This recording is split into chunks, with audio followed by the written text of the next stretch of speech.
All right. Of course, I got a phone call on my iPad right when I'm about to start. What else? So, good morning, everybody. Thanks for hitting record, Eric, because last time I hosted a book club, I did not hit record. So thanks for everybody for hopping on, whether this is your first book club or you've been doing it for a while, or you're kind of veterans, like some of us I see on the screen.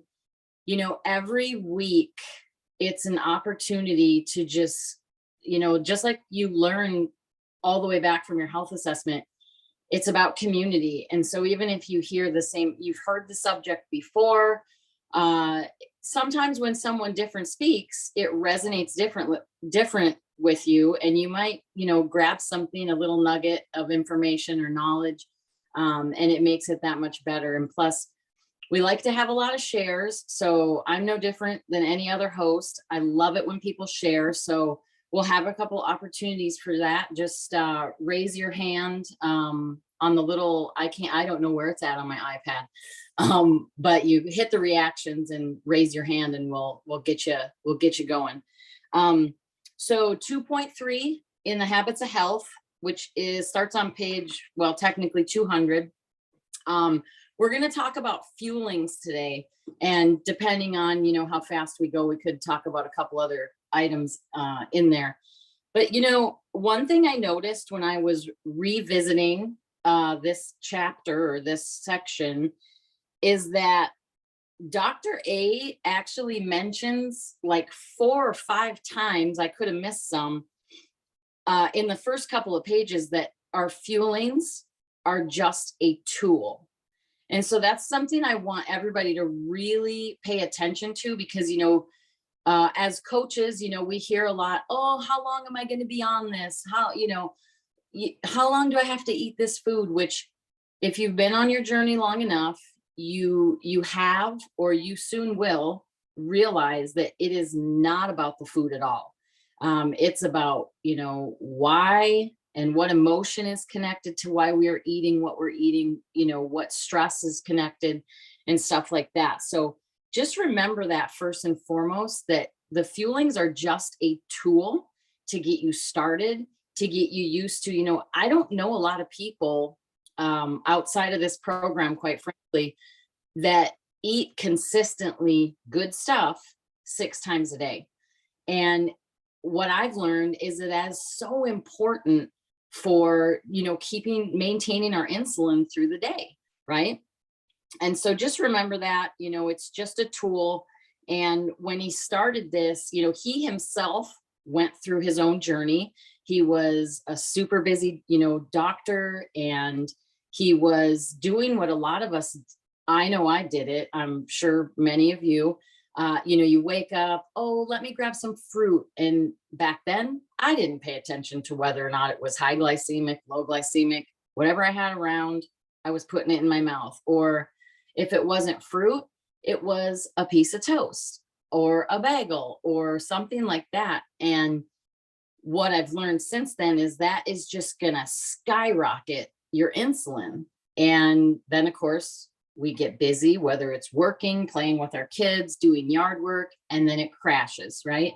So we just have that cycle throughout the day. But so that's why he created this system with kind of current society in mind. Just, we all feel like we're so busy, although I have realized I no longer will wear busy as a badge, because we all have a lot of stuff to do, but is all the stuff so important that, we don't put ourselves first, self-care and our families and the things that are really important to us. So let me just look at my notes here. We all are getting healthy, right? And we all feel good. But I think what we realize is that it's not just good for us. We should put ourselves first, which many of us do not. But we get healthy, right? There's an immediate influence on your household. And so for me, it's my kids. One of my twins actually asked us a long time ago, we were still in Tennessee, so well over a year ago. So they were like 5, out of the blue, Mommy, what's a healthy fat? because he heard us talking about it, right? And so we explained it at his level, but so they listen, right? And then of course, whether your immediate influence is your family, close friends, whatever it is for you, that's also why it's really important for us to live out loud. And so anyway, so I'm going to go, actually, speaking of that insulin chart, pop over to 205. Okay. So that's where he's giving you an example of, so the darker line is, I think, typical society, right? I know it was me. I mean, I might have had even higher peaks and lower valleys in my day, because that was something I learned very quickly once I joined program, was I was a sugar addict. I mean, it blows my mind how much sugar I was taking in. I mean, there was the stuff that I knew was not great for me, like ice cream 3 or 4 or 5 times a week. But then the other stuff that we don't think about, the breads and the pastas and different stuff like that, that you're getting that refined flour and stuff. So just out of curiosity, for a quick first share, does anybody want to share kind of how they changed from these peaks and valleys, and sort of what you noticed about the biggest changes of eating 6 times a day, and kind of what you felt, or how that changed your life in any way? Go ahead, Sheila. I think you should be able to take yourself off mute, hopefully. Okay. Didn't even finish asking your question. I had my hand up. You're good. You're good. I kind of knew what you were going to say. Good morning. Good morning. So eating 6 times a day. First of all, those gym results are like, bam, right? And my body, it's funny, like it's been a year and my body literally, yeah, I keep my timer set, but my body knows, like I'll be in the kitchen going to grab something because I'm hungry. I know exactly when it's time. And then there goes my alarm. And so it's just going to be alarm automatic in your head too. And then, like you said, that insulin, it's stabilized. The metabolism that I used to have was broken, just like most Americans, right?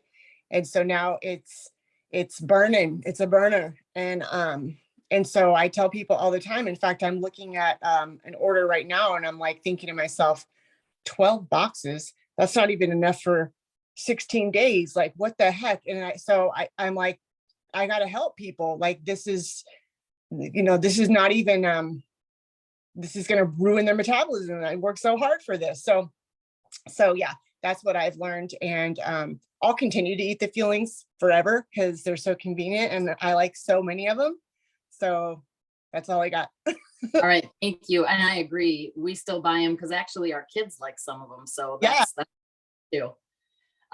Hey, Stacy, I was going to call you iPhone, but now that your video's on, I see who you are. So go ahead, Stacy.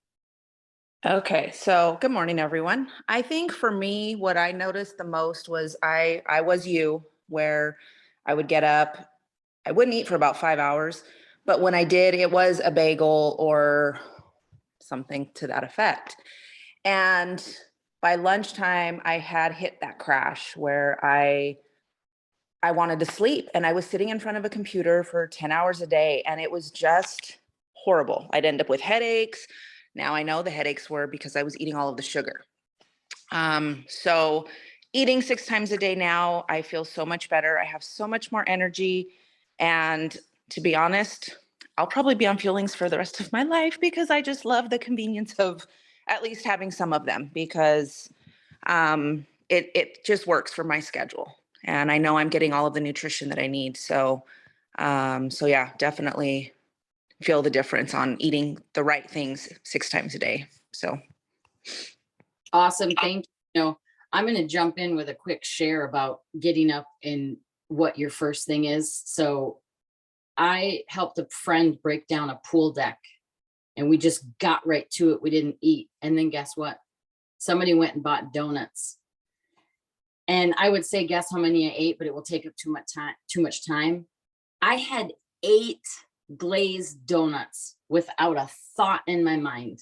That makes me want to vomit right now. So like, but that's where I was at.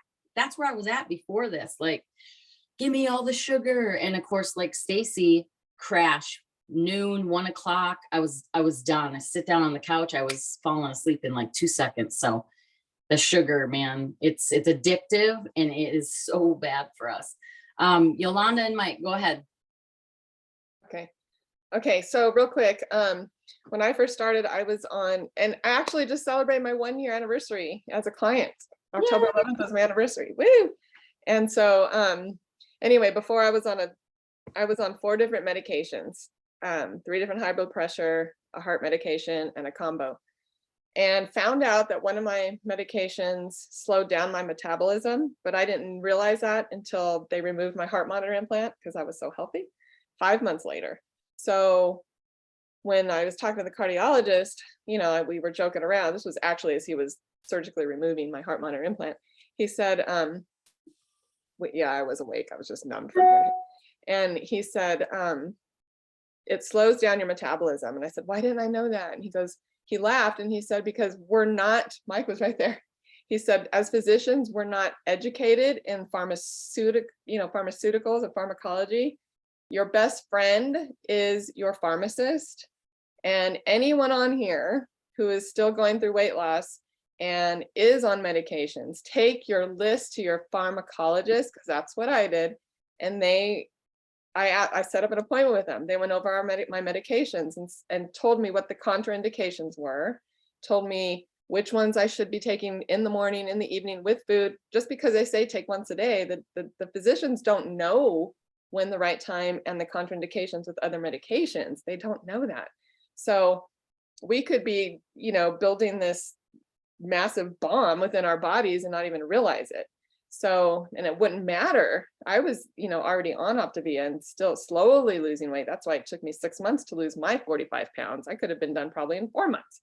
But so that was my thing. And so knowing how to eat, knowing when to eat 6 times a day, monitoring my medications while I was going through weight loss, slowly exercising, slowly communicating with my primary doctor, all of that played into part. But it's our responsibility to do that. Like, even as coaches, we can advise that, you know, to our clients, but personally, each one of us is responsible for our own intrinsic motivation to keep ourselves healthy. And I just wanted to jump in real quick on the mindset part of all this. Allie, you mentioned the ice cream. That was a huge addiction of mine too. I mean, I was having ice cream just about every night, but I never connected the way I felt with eating the ice cream, other than how good it tastes when I ate it. Since I've been on program and got healthy, and as time went on, and I said, hey, I'm going to have some ice cream tonight, and I ate that ice cream, I felt all those symptoms come back, you know, the upset stomach and, you know, the joint aches and things like that. So my mind was able to connect now, eating those foods, what they do. And so now it's that much easier for me to turn it down and say, you know what, I don't want that anymore because I don't want to feel that way. And I know if I do decide to have it, I'm making a choice to not feel as well as I normally will. So that's all I have. Absolutely. Yep. And that's, I think the biggest thing is we got to find those connections, because if we don't pay, I mean, I was not paying attention to my body for many years, and that was very clear once I did start paying attention to it. So yeah, we got to make those connections. Eric and Kristen. Yeah. Hey, thanks, Allie. You know, there's 78 people on here, and I'm speaking for myself, but I may or may not be speaking for you guys. All of us come into this with diet mentality, right? Because we've been through that rat race of we've done this, we've done that, and this is our last ditch effort because we see our beautiful friend living out loud on social media. But like myself, you know, eating 6 times a day was non-existent. I would use busy as a badge. In the military, I'd go, 24 hours without eating because I got so busy. And then I come home and I consume one large meal, probably 4,000 calories is what I was doing. And it wasn't working for me, you know. So results are going to be typical. And I can share this with you guys, by virtue of the word diet. Yes, that's what we're doing. That's our diet that we consume. It's not a diet that we're on.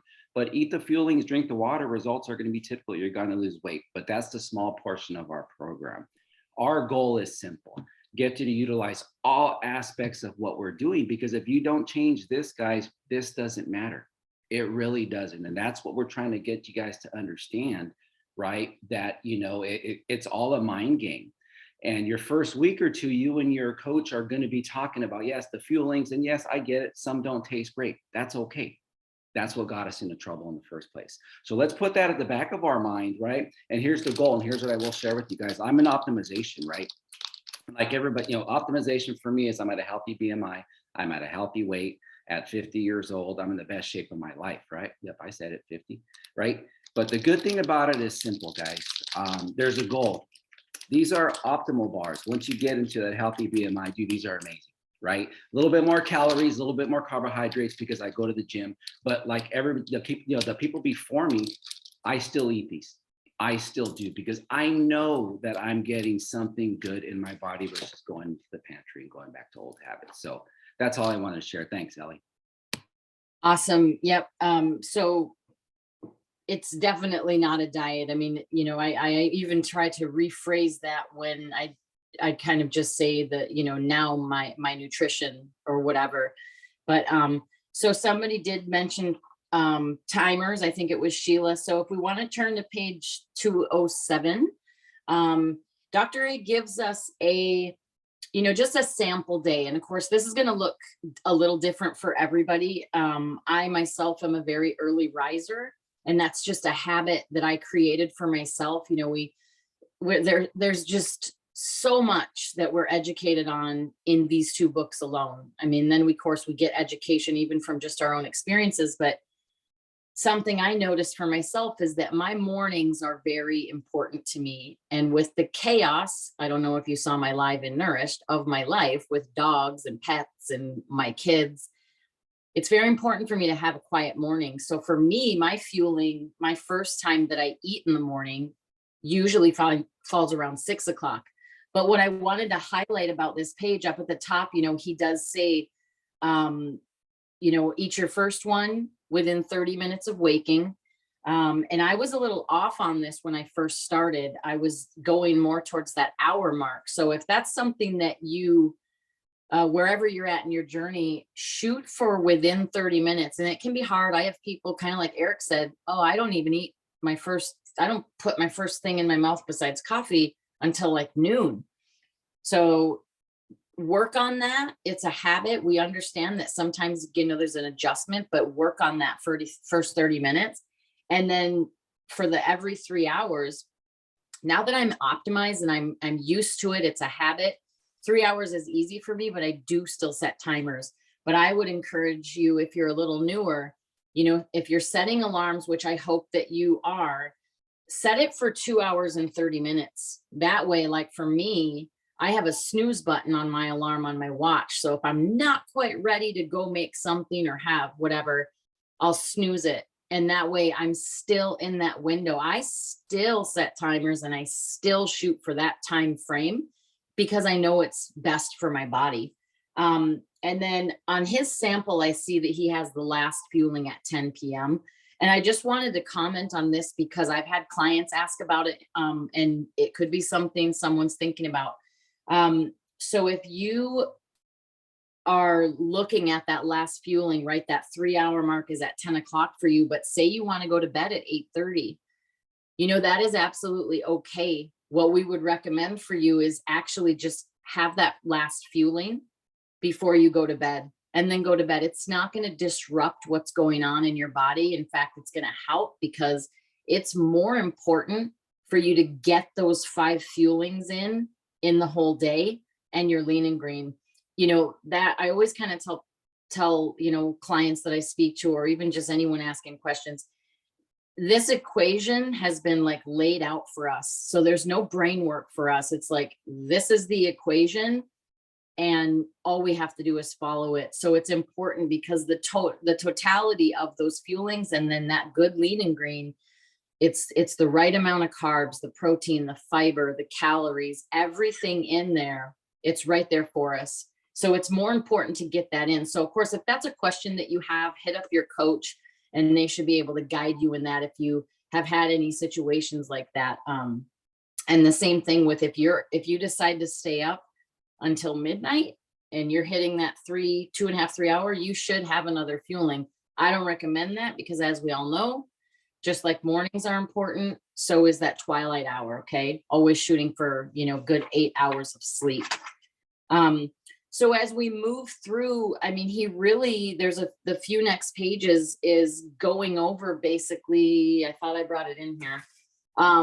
He's basically kind of going over your little guide for, he's more referencing, I think, well, it's the same in each guide, but he of course hits on the 5 and 1 a lot because that's our most popular plan. But what I learned in here is about the proteins. So something that kind of struck me, and I think back to my journey, I always thought I had a real big problem with red meat because it would make my gut feel funny and it just made me feel really uncomfortable. But what I realized is when I started program and I was only eating 5 ounces of that meat, I didn't have any issues at all. So of course, like Mike was saying, that connection, right? Oh my gosh, I'm sorry for my dogs in the back. I was eating too much red meat. Simple as that. So those are some of the connections. Does anybody want to share maybe how they changed as far as kind of he talks about your shopping list a little bit and what you should shoot for. Also a huge part on, we really should be eating more fish because of what those nutrients contain and how good that is for our body and our heart health. Does anybody want to share anything about kind of how they saw a change in even what they were eating as far as your lean and green? Maybe you didn't have very much fish, or you didn't kind of broaden your palate as far as fish or turkey or chicken. Maybe anybody want to share on that? Ashley Gonzalez, go ahead. Fast feet Freddy over there with the dancing. Girl, don't get me started. Anyways, yeah, so for me, I remember I used to be pretty sensitive to, like, if I would eat a lot of vegetables. And I actually noticed the first time I did the 5 and 1, I noticed I was sensitive. I was like, whoa, this is a lot of veggies. It's kind of hit me differently. Just gonna be honest, gas and certain things like that. I know some clients of mine have also experienced the same. So I noticed I was just sensitive. I was getting used to it. I told my coach, and I remember her mentioning, it's probably because you're not used to the amount of fiber that you're taking in. So I just continued with it, went through transition. I started 5 and 1 again after I had my baby and after I went through the nursing moms plan. And what was interesting was the second time I did it, I was like, oh my gosh, like I was preparing for everything, right? I was like telling my husband, and I was like, just a heads up, I'm going through 5 and 1. And I went through it again and I had no sensitivities. And after a month, I was like, oh my gosh, like it didn't hit me the same. And I realized because my body, I'm assuming, had adjusted to the fiber intake. I stuck with those habits, with the lean and green as far as the protein intake, but also my vegetables, keeping that up even throughout my pregnancy, not perfectly because all of the, things that happen with that. But afterwards, jumping on the best that I could. And I was not sensitive really at all. So that was really neat for me to see how if you just give it time, your body's going to adjust, whether it's fueling your body every so often, whether it's, taking in more water than you're used to, or consuming, the amount of calories, the fiber, the protein. Give it time, which is why we say give it longer than just 30 days. It does not take just 30 days. It takes a little while because you have all these old habits that you've been doing for how many years? And then all of a sudden you come to a program where there's a lot of adjustments. So give yourself grace, give your body time to adjust. It's going to take time. So it was just really neat for me to firsthand experience it differently when I did it after I had my little girl. Awesome. Thanks, Ashley. Anthony and Adrian. Hi there, Allie. Hi. Yes. Hey, I just wanted to come on because I saw a question in the chat and I wanted you to address that. And she Okay. said, I eat protein for her first meal. Will this work? And if you can address that. So I'm trying to look in the chat here. When you say you eat protein for your first meal, Are you talking? So she's eating her lean and green as the first meal of the day. Okay. Yeah. So Dr. A touches on it in 2.3 actually. And he basically says, you know, when you wake up, you know, you have your times already set. And that's going to lay out your 6 times a day eating. He actually comments in there that lean and green can fall at any of those times that work best for you. So I know a lot of people with families, they choose to do their lean and green in the evening so they can sit down with, you know, for dinner with their family. That's what we do. But there's been nights when we know we're going to have a busy night. And so I will eat my lean and green maybe at 9 o'clock or noon, whatever works best for me. So we are almost out of time. It goes so fast once you get started. Monica, go ahead and give us a share. Okay, just real quick. I noticed that Allison asked about changing the times of the fuelings. And so I'm going to give my perspective on it. And then Allie, if you'll just kind of follow up a little bit. Sure. So ideally, you're going to eat your first fueling, whatever your wake up time is, you're going to eat that first fueling within that first 30 minutes to an hour of waking. And so then that kind of sets your time for the fuelings throughout the day, where they're going to hit every 2.5 to 3 hours as you go along through the day. So if I missed anything there, Allie, add it in. Yeah, thank you. No, you're absolutely right. So wake up in the morning, your feet hit the floor somewhere around real close to that 30-minute mark, get your first one. And then like Monica said, the rest are set for the rest of the day. You can preset your timers 2.5 to 3 hours. If you go beyond a time, you get busy and you happen to look down and you know it's 3.5 hours. Eat that fueling that you missed immediately. Do not change your timers. However, on the other end of that spectrum, if say you're going into a meeting and you cannot eat in there, you can have your fueling a little early than the 2.5 hour mark, but then you're gonna want to reset your timers because you never want to really exceed that 3 hour if you can help it. We all know it happens. Man, here we are, 11:29. So you guys, thank you for all the shares and allowing me to host. It really is fun to host. And it gives us a chance to kind of reach back and review material that we know is important. And it's always good to look at it. So I'm going to turn it back over to Eric to close us out. Yes, awesome, Allie. Thank you. That was amazing. And all the shares. Thank you so much for the knowledge. As you can see how great our program works, it turns back the clock here. And here's Kristen. She's aged back to 2 years old. It's freaking amazing. So, you know, guys, thanks for being on here. I love this. This is what it's all about. Community is going to be key to your success. You were never, ever meant to do this alone. I challenge you guys with one thing. If you see someone that you know should be on here, call them. Attach them to the playback, get them on here. If you see someone who isn't on program, invite them to this call, okay? Because this is all about sharing. And when you share, your accountability just goes to the roof. And that's what this is all about. So you guys enjoy your awesome Saturday. Thank you for being on here. And we will talk to you soon. Bye, everybody.